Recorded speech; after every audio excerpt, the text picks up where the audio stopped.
আচ্ছা, আমরা WordPress theme development start করব। ঠিক আছে, তাহলে ওয়ার্ডপ্রেস থিম ডেভেলপমেন্ট করতে হলে আমাদের কি কি জানা লাগবে সেগুলো আমরা একটু এখন ডিসকাস করব। মানে আমাদের কি কি বিষয় জানতে হবে, তারপরে আমরা ওয়ার্ডপ্রেস থিম ডেভেলপমেন্টে আসতে পারবো। ঠিক আছে, তো আমি সাপোজ এখান থেকে বা আমার ডেস্কটপে আমি যদি এখানে একটা টেক্সট ফাইল ওপেন করি, এটা ওপেন করি সাপোজ এমনি কিছু একটা লেখার জন্য। তো আমাদের প্রথমে যেটা জানা লাগবে থিম ডেভেলপমেন্টের ক্ষেত্রে সেটা হচ্ছে HTML, এটা জানতে হবে। তারপরে CSS, তারপরে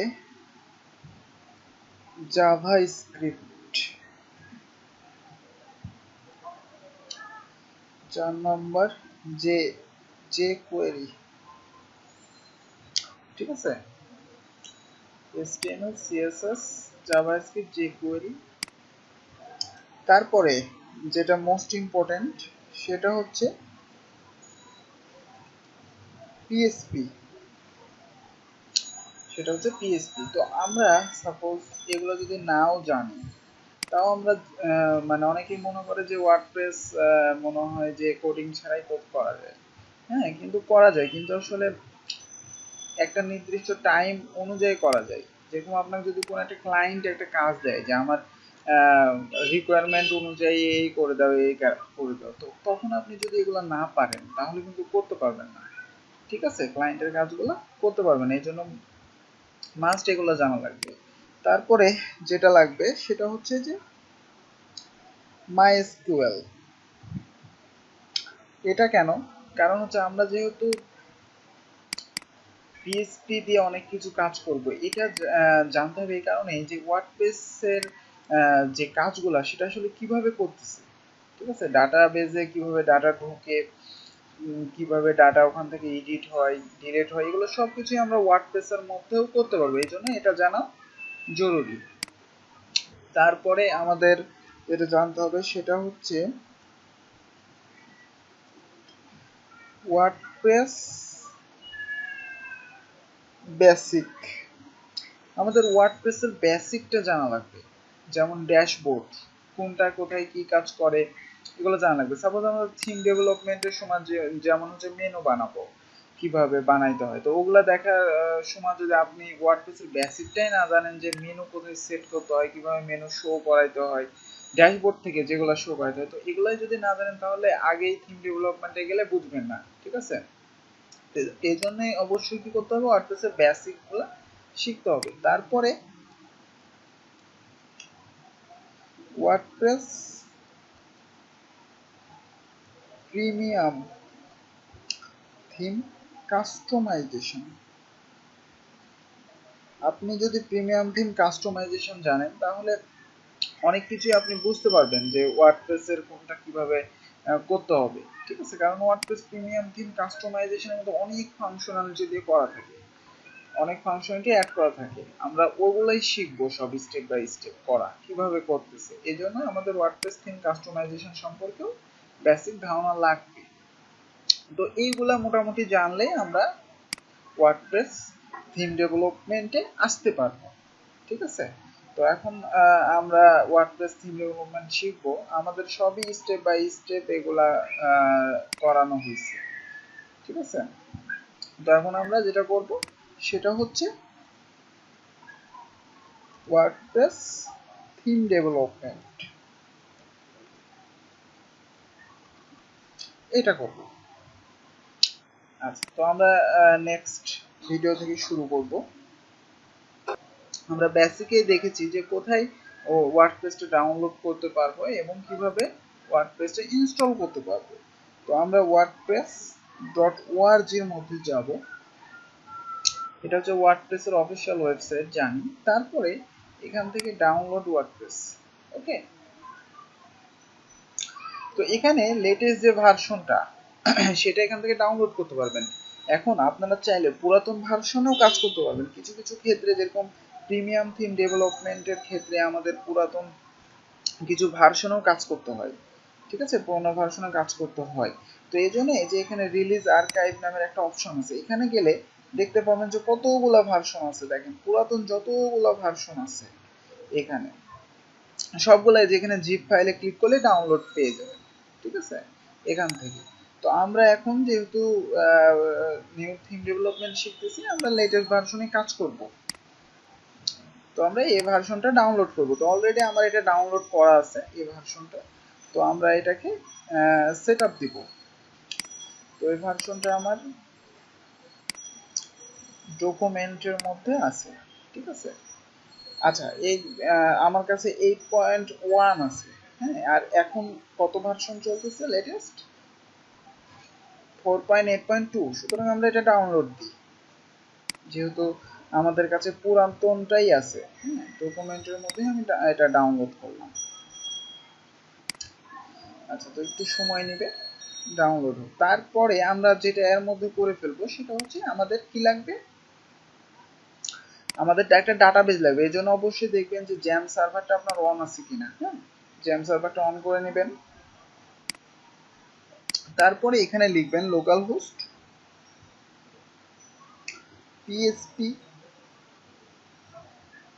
মাই অ্যাডমিন। এখানে আমরা একটা কি করব, একটা ডাটাবেস ক্রিয়েট করব। আমরা যেটা ইনস্টল করব সেই ফাইলের জন্য আমরা একটা ডাটাবেস এখানে ক্রিয়েট করে নেব। তো এখানে আমরা নাম দিলাম নিউ থিম। নিউ থিম নামের একটা ডাটাবেস ক্রিয়েট করতেছি। ওকে, এই যে দেখেন ডাটাবেসটা ক্রিয়েট হয়ে গেছে। এবার আমরা দেখতেছি যে আমাদের এটা ডাউনলোডও হয়ে গেছে। তো এটাকে আমরা প্রথমে কি করব, এটাকে এক্সট্রাক্ট করে নেব। তো এটা এক্সট্রাক্ট হচ্ছে, এই যে এখানে এক্সট্রাক্টটা কমপ্লিট হয়ে গেছে। এই যে এটা নিউ ভার্সনটা। তো এই যে ফাইলগুলো এগুলো আমাদের লাগবে। তো আমি এখান থেকে কপি করতেছি, ওয়ার্ডপ্রেস ফোল্ডারটা থেকে কপি করছি। এবার আমি সিতে যাব, জ্যাম্পের মধ্যে যাব। এবার এইচটি ডক্স এর মধ্যে এখানে যে কোনো একটা ফোল্ডারের মধ্যে আমরা করতে পারি। তো এখানে এক্সট্রা নামের একটা ফোল্ডার আছে, এর মধ্যে আমি এখানে একটা ফোল্ডার বানাই, বা ফোল্ডার বানানোর দরকার নাই, এখানে পেস্ট করে দেন। যেহেতু আমি ওয়ার্ডপ্রেস সহ নিছি, পরে জাস্ট রিনেম করে দিব। এই যে ওয়ার্ডপ্রেস সহ ফোল্ডার না, এটাকে জাস্ট আমি রিনেম করে দিতেছি যে নিউ থিম। সাপোজ ফোল্ডারটার নাম কি করলাম, নিউ থিম। এবার আমরা কি করব, ইনস্টল করব, ওটা রান করব। তো লোকাল হোস্ট, তারপরে এখানে লিখব এক্সট্রা, তারপরে লিখব নিউ থিম। তাহলে এই ফোল্ডারের ফাইলগুলা কি হবে, রান হবে। এই যে আমাদের সেট আপ করতে দিয়ে দিচ্ছে ওয়ার্ডপ্রেস। তো এখানে আমাদের প্রথমে কি করতে হবে, ইংলিশটাই থাকবে, এখানে আমরা চেঞ্জ করতে পারবো। তো পরবর্তীতে সেট আপের পরে ড্যাশবোর্ড থেকেও আমরা চেঞ্জ করতে পারবো। তো এখানে ইংলিশে থাকলো। তারপরে আমাদের এই এই জিনিসগুলো লাগবে, database name, database user name, password. তো ডাটাবেস নেমটা আমরা বানাইছি, আর ডাটাবেস ইউজার নেমটা ডিফল্ট, আর পাসওয়ার্ড যেটা ডিফল্ট ওটাই আমরা ইউজ করব। তো ডাটাবেসের নামটা এখানে দিয়ে দিতে হবে এবার নিউ থিম। আচ্ছা, তারপরে ইউজার নেম। এবার ওয়ার্ডপ্রেসের ডিফল্ট ইউজার নেম যেটা, মানে ডাটাবেসের ডিফল্ট ইউজার নেম যেটা, যে পিএসপি মাই অ্যাডমিনের, এটার নাম হচ্ছে রুট। আমরা এটাই আপাতত ইউজ করবো। আমরা নতুন একটা বানিয়েও ফেলতে পারি, হ্যাঁ, ইউজার নেম পাসওয়ার্ড নতুন বানাতেও পারবো। তো আপাতত ডিফল্টটা ইউজ করি। আর পাসওয়ার্ড হচ্ছে ব্ল্যাঙ্ক, মানে ফাঁকা থাকবে। তারপরে সাবমিট করবেন, তারপরে রান দি ইনস্টল। এই যে এখন ইনস্টল হয়ে যাবে। এবার বলতেছে যে সাইট টাইটেলটা কি হবে। তো টাইটেলটাও আমি দিলাম নিউ থিম। তারপরে ইউজার নেম, এখানে এখন আমাদের কি করতে হবে, একটা ইউজার নেম সেট করতে হবে, ঠিক আছে। এখানে একটা ইউজার নেম দিতে হবে। তো ইউজার নেমটা সাপোজ আমি দিতেছি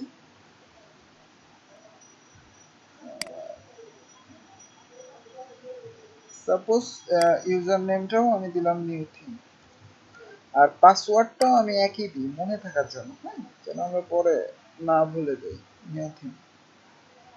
তারপর দেখেন এখানে ভেরি ওয়েক যেহেতু হয়েছে, আমরা এখানে কনফার্ম দিস ওয়েক পাসওয়ার্ড করবো। তারপরে এখানে একটা কি দেবো, এখানে একটা ইমেল দেবো। তারপর ইনস্টল ওয়ার্ডপ্রেস। এটা এখন ইনস্টল হয়ে যাবে, ফুললি কমপ্লিট হয়ে যাবে।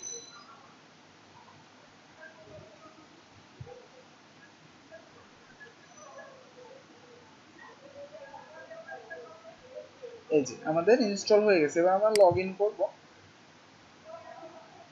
এবার এখানে আমরা কি করব, নিউ থিম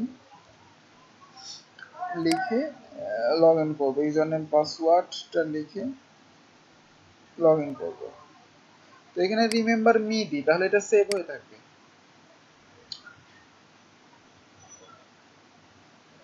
ইউজার নেম পাসওয়ার্ডটা সেভ হয়ে থাকবে, ঠিক আছে। ওকে, এখন আমাদের এটা হয়ে গেছে। এখন আমাদের ডিফল্ট ভাবে এখানে তিনটা থিম থাকে। আমরা যদি অ্যাপিয়ারেন্স থেকে থিমের মধ্যে যাই, যে এখানে এখন আমরা নতুন করে একটা থিম বানানো ট্রাই করব, ঠিক আছে। নতুন একটা থিম বানাবো। আচ্ছা, আমাদের ওয়ার্ডপ্রেসটা সেটআপ নিয়ে নিয়েছে, ঠিক আছে। এবার আমরা একটা থিম বানাবো।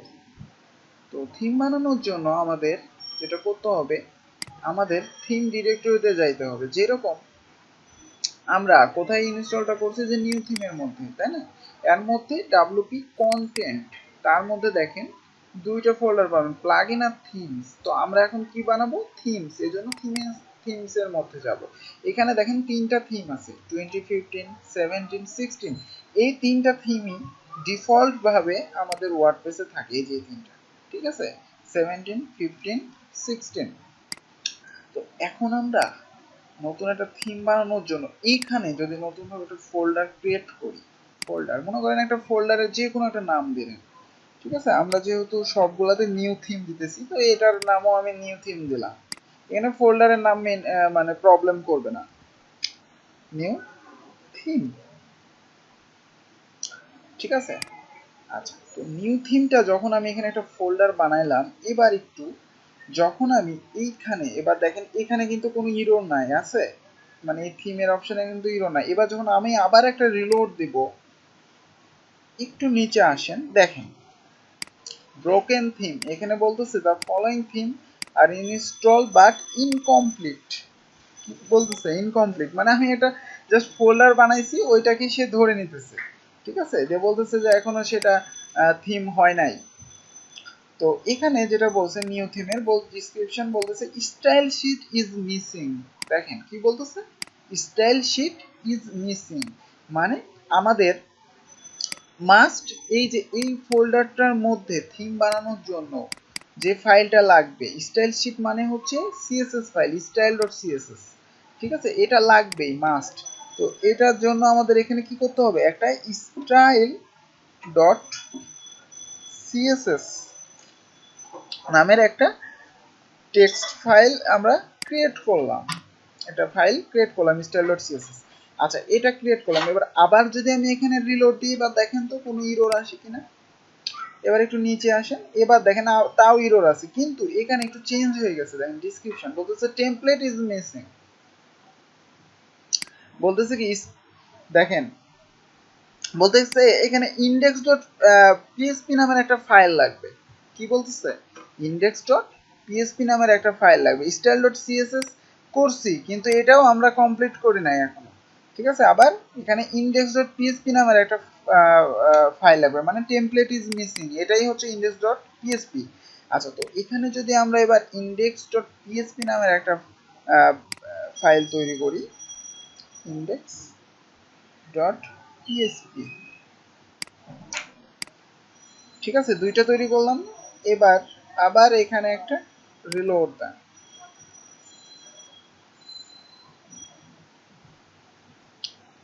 এবার দেখেন এখানে আর কোনো ইরর নাই আছে।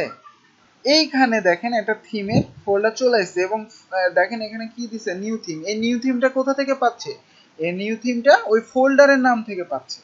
ফোল্ডারের নামটা দিলাম না নিউ থিম, ওই ফোল্ডারের নাম থেকে এখানে পাচ্ছে, ঠিক আছে। দেখেন অটোমেটিক্যালি চলে আসছে। তো আমাদের একটা থিম তৈরি করার জন্য দুইটা ফাইল মাস্ট লাগবে, এই দুইটা ফাইল মাস্ট লাগবে, তাছাড়া আপনি থিম বানাইতে পারবেন না। কি কি নাম, একটা হচ্ছে style.css, একটা হচ্ছে index.php, ঠিক আছে, মনে থাকবে।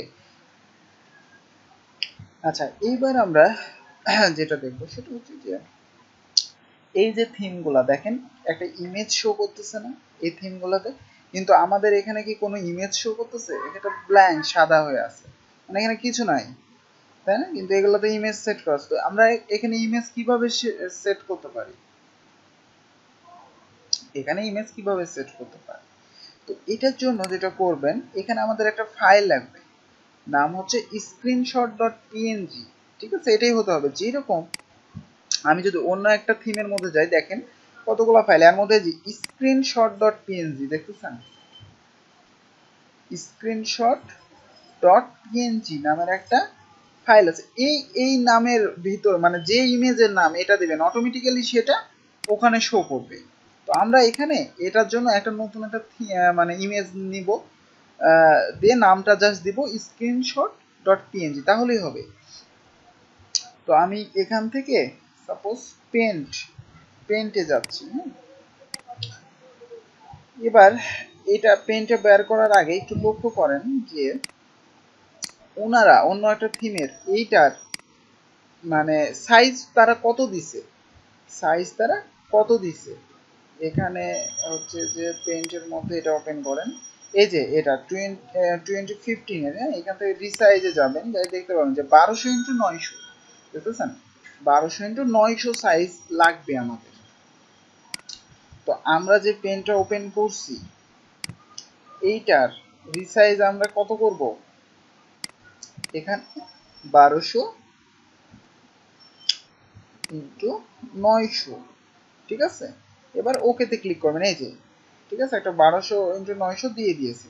তো আমরা এখান থেকে একটা বিভিন্ন কালার নিতে পারি, সাপোজ এই কালার দিলাম। আমি এমনি নর্মালি একটা ইমেজ নেওয়ার জন্য এটা করতেছি, হ্যাঁ, আপনারা সুন্দর ইমেজ দিতে পারবেন এখানে। তো এখানে কিছু টেক্সট লিখে দেন।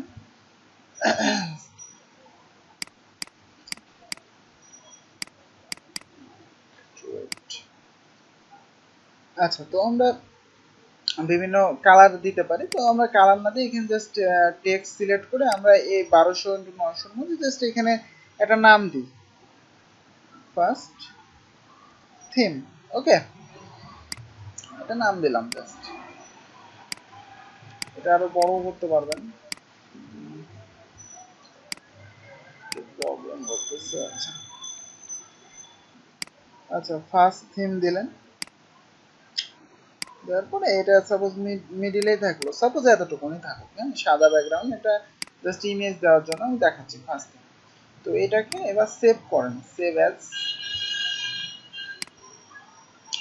তো আমরা এটা পিএনজি ফরম্যাটে অবশ্যই সেভ করতে হবে, এবং কোথায় সেভ করতে হবে, আমাদের থিম ফাইলের মধ্যে। তো আমরা থিম ফাইলের মধ্যে যাচ্ছি, htdocs এর মধ্যে এক্সট্রা এর মধ্যে কোথায়, নিউ থিম, রাইট, কন্টেন্ট, এই যে থিমের মধ্যে।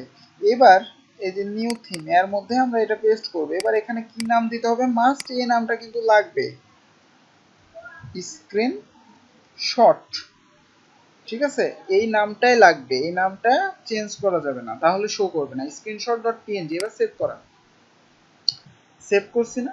এবার এখানে একবার রিলোড দেন, দেখেন ওই যে ইমেজটা এখানে শো করতেছে, এবার ওই জায়গায় দেখতেছেন চলে আসছে, ফার্স্ট থিম কথাটা লিখছিলাম ওটাই এখানে চলে আসছে, ঠিক আছে। তো এইভাবে আমরা একটা ইমেজ সেট করতে পারবো বিভিন্ন।